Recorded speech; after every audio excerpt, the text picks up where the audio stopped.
नमस्कार, आप देख रहे हैं एनबी न्यूज़ 24/7 नीलम बोध के साथ। और साथियों, आज हूं मैं मालवीय नगर में। अगर आपको यहां पर आना है तो उसके लिए मैं बता दूं, आप Malviya Nagar metro station 4 number पर उतरेंगे तो वहां से सिर्फ मात्र 200 मीटर की दूरी पर ये जगह है। और जो ये जगह है मैं आपको दिखा दूं, आप देख पा रहे होंगे, ये है किला राय पिथौरा, जो कि गेट नंबर मेट्रो स्टेशन 4 से सिर्फ 200 मीटर की दूरी पर है। और अभी पिछले दिनों देश के माननीय प्रधानमंत्री जी ने यहाँ पर उद्घाटन किया था। और यहाँ पर एक एग्जीबिशन लगी हुई है जिसका नाम है the light and the lotus relics of the अवेकेंट one. तो साथियों, आइए मैं थोड़ा सा अंदर लेकर चलना चाहूंगी आपको और दिखाना चाहूंगी यहाँ पर किस तरह से एग्जीबिशन में क्या क्या चीजें यहाँ पर रखी गई हैं। और आप देखिए यहाँ पर जिस तरह से जो सांची स्तूप है, तोरण द्वार है, उसके ही मतलब मेन एंट्री बनाई हुई है। और यहाँ पर कुछ लोग भी हैं, पहले मैं उनसे जुड़ने का प्रयास करूंगी, जानने का प्रयास करूंगी कि वो लोग कहाँ से आए हैं और क्या उन्होंने यहाँ पर देखा है और यहाँ पर देखकर किन चीजों का उन्होंने अनुभव किया है। तो सर, नाम क्या है? मेरा नाम एस.के. कोहली है। एस.के. कोहली जी, कहाँ से आए हैं? हम रोहनी से आए हैं। सर, यहाँ पर आने का उद्देश्य क्या है? ये पिपरिया भगवान बुद्ध के अस्थियां के जो अवशेष मिले हैं उससे देखने के लिए आए हैं। अच्छा, ये कितने साल बाद भारत में लाए गए हैं या पहली बार आए हैं? 127 साल बाद आया, ये कहीं बाहर से आया। थोड़ा सा पिपरवा का इतिहास बताएं, क्योंकि बहुत सारे लोगों को जानकारी नहीं है इसके बारे में। शायद मेरे अपने हिसाब से भगवान बुद्ध के जो धातु थे डिवाइड हुए, तो 8 भागों में डिवाइड हुए थे। तो एक भाग शायद पिपरिया वालों को मिला था, तो जिनका वो अवशेष मिले हैं। तो ये पिपरिया वर्तमान में भी है कौन सी जगह में? भारत का कपिल वस्तु है, उसके बॉर्डर पे ही है, मतलब नेपाल के। तो सर, यहाँ पर देखकर कैसा लगा? क्या कुछ नया देखने को मिला? कैसी अनुभूति हुई? अनुभूति बहुत अच्छी हुई। मतलब यहाँ हमें तो बिल्कुल जीता नया इतिहास देखने को मिला, सुनने को मिला। नया इतिहास है, पुराना इतिहास है सर? नया बना के मिला अब हमें। है तो पुराना इतिहास, लेकिन अब नया बना। जी सर, आप कहाँ से आए? सर, बौद्ध है या हिंदू है? हम बौद्ध हैं जी। अच्छा, बौद्ध होने के नाते देखना है इसको? बुद्धिज्म में हमें डॉक्टरेट डिग्री मिली अभी। जी, चलिए उसके लिए बहुत बहुत बधाई हो। बहुत बहुत तो देखिए, यहाँ पर जितने भी लोग हैं सबके गले में पंसील का पटका दिखाई दे रहा है। इससे परिलक्षित हो जाता है कि बौद्ध है। सर, आप कहाँ से आए हैं? मैं कराड़ी से आया, दिल्ली से। दिल्ली से। नाम क्या है? सूरज बल गौतम आप पहली बार आए हैं यहाँ पर? जी। तो कैसा लगा यहाँ पर? बहुत अच्छा लगा। बौद्ध है या हिंदू है? बौद्ध। अच्छा, बुद्धिज्म के बारे में कुछ ऐसे विचार हमें बताएं जो यहाँ पर आपने देखे हों, समझे हों और लोगों में एक प्रेरणा दे सकें। ये तो देखिए, पूरी हमारे भारत में जहाँ तक हम घूमे वहाँ तक यही अवशेष मिले। नया ये है कि दिल्ली में इन्होंने एकत्रित करके, और बाहर से भी कुछ, इंडिया से बाहर से भी लाए गए, वो अवशेष रखे हुए हैं। अवशेषों के बारे में तो पहले से भी जानकारी है, वही अवशेष है। ये है कि दिल्ली वालों को पता लग जाएगा, तो ये है। और यहाँ तक मैं कहूँ दूसरी बात कि हमारे प्रधानमंत्री जी ने ये अपनी यादगार के लिए बना दिया, ताकि आप ये अपनी यादगार के लिए बना दिया कि मोदी जी ने कभी प्रधानमंत्री बने और ये म्यूजियम बनाया था यहाँ। लेकिन सर, एक चीज जी सर, एक चीज हम देखते हैं, क्योंकि अभी हमारे देश के माननीय प्रधानमंत्री जी, हम देख रहे हैं बहुत बड़े बड़े ऐसे कार्यक्रम हो रहे हैं बुद्धिज्म को लेकर। और अभी हम देख रहे हैं कि अमेरिका में भी एक यात्रा निकल रही है वर्ल्ड पीस के लिए, जहाँ पर मोंग बहुत मतलब पीसफुली मार्च कर रहे हैं। और हम ये भी देखते हैं कि जब हमारे देश के माननीय प्रधानमंत्री जी विदेश में जाते तो बड़े गर्व से कहते हैं कि मैं बुद्ध की धरती भारत से आया हूँ। लेकिन कहीं ना कहीं उस बुद्ध की धरती भारत में द्वंद्वात्मक एक युद्ध सा नजर होता आता है दो संस्कृतियों में। तो उसको कैसे देखते हैं? अभी तो हम ऐसे कहें कि जैसे राजनीतिक झोपड़ी में आग लगाएंगे, वहाँ कम्बल बांटने चले जाते हैं उसी जगह। तो ये दिखावे के लिए तो कर रहे हैं, बुद्ध धम्म का प्रचार, और अंदर से खत्म करने का भी काम कर रहे हैं।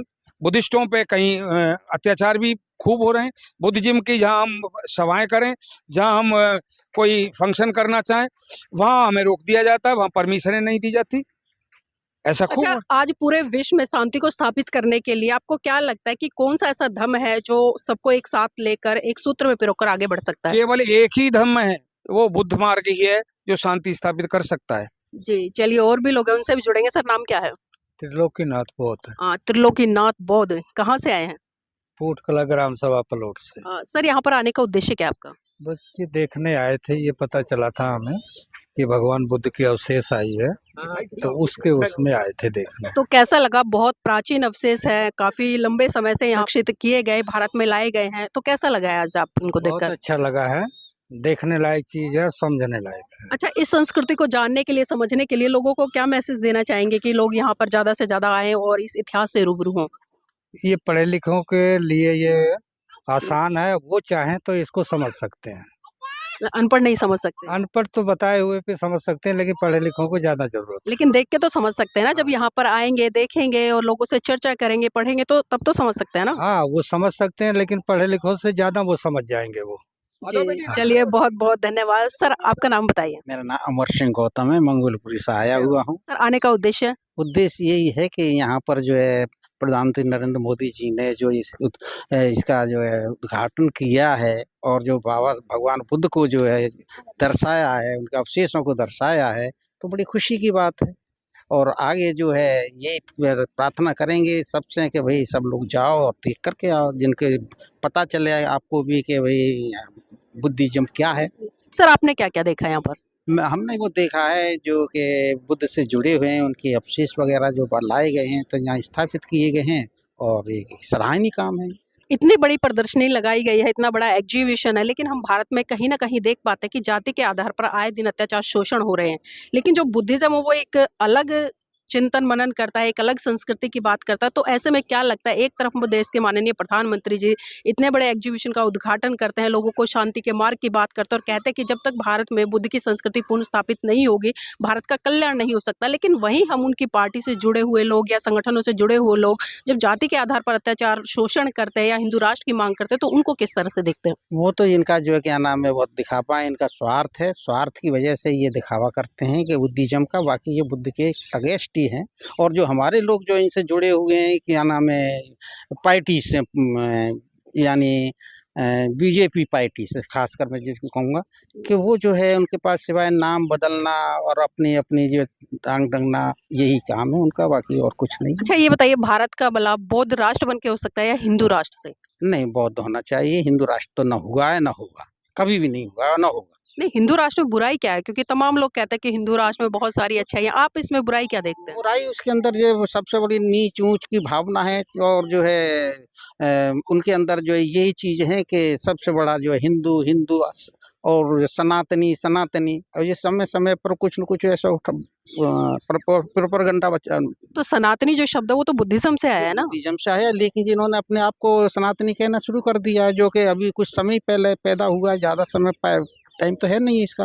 जी, चलिए ठीक है सर। तो देखिए अपने अपने तरीके से अपने विचार यहाँ पर लोग साझा कर रहे हैं। सर आपका नाम क्या है? नाम महेंद्र सिंह है जी। महेंद्र जी कहाँ से आए हैं?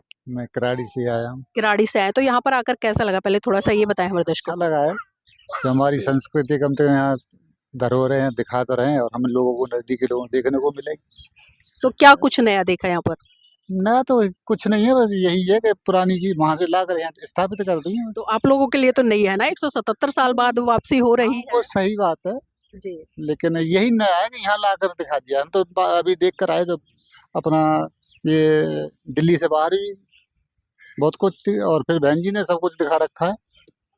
दिल्ली के नजदीक नोएडा में है, उधर लखनऊ है, और कई जगह बहन जी ने क्या नहीं दिखा रखा है, इससे ज्यादा तो बहन जी ने दिखा रखा है। जी, चलिए बहुत बहुत धन्यवाद आप सभी का। तो देखिए यहाँ पर मैंने तमाम लोगों से चर्चा की और सबकी एक राय बेसिकली निकल कर आ रही, क्योंकि देखा बहुत कुछ है, समझा बहुत कुछ है, और ये इस बात पर कह रहे हैं क्योंकि ये सभी लोग वो है जो बुद्धिज्म को फॉलो करने वाले हैं, बुद्धिज्म को मानने वाले हैं। लेकिन साथ ही मैं फिर भी एक बात कहूँगी कि हम किसी भी संस्कृति को, किसी भी धरोहर को, किसी भी विरासत को अगर प्रदर्शनी के तौर पर लगाते हैं तो साफ साफ उसका हमें व्यवहारिक रूप से भी मनोसात उन चीज़ों को करना चाहिए। ये नहीं कि खाली हमने प्रदर्शनी लगा दिया, उसको लोगों के लिए प्रस्तुत कर दिया, वहाँ पर जो मूलभूत सिद्धांत है, जो उसका मूल है, उसको भी लोगों को समझाने का, जानने का प्रयास करना चाहिए। क्योंकि भारत की धरोहर है, क्योंकि अगर भगवान बुद्ध की बात की जाए तो भगवान बुद्ध का जन्म सही रूप से बिहार यानी कि भारत में हुआ था, वहीं पर उनको ज्ञान की प्राप्त हुई थी गया में। तो इसीलिए साथियों मैं चाहूँगी कि आप इस वीडियो को लाइक करें, शेयर करें, और जो भी आप लोगों ने इन लोगों की प्रतिक्रिया सुनी है इस चर्चा के माध्यम से, उन पर भी अपने कमेंट करें और चैनल को सब्सक्राइब करना ना भूलें।